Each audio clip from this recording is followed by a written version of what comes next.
Hey everyone, this is Asim and welcome back to the channel. In today's video, I'll show you how to add a user to your Google Search Console account. Let's jump right in.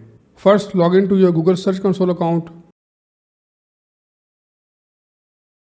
Make sure you are using the right email address by checking the top right corner. Then select the correct property for which you want to add a user. I'll add a user to this property, so select it. After selecting the property, scroll down and click on Settings. Here you will see your current ownership status. In this property, I am a verified owner, and below that you will see Users and Permissions.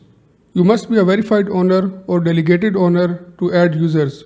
If you don't see this option, it means you don't have the necessary access level. To add a user, click on Users and Permissions. You will see a list of all current users and their access level. To add a user, click on Add User.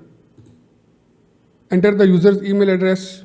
You can add their Gmail address or an email that's associated with G Suite. Now select the permission level.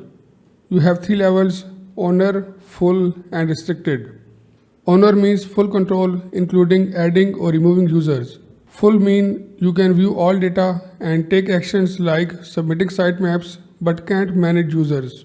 And restricted user has limited access and can only view basic data.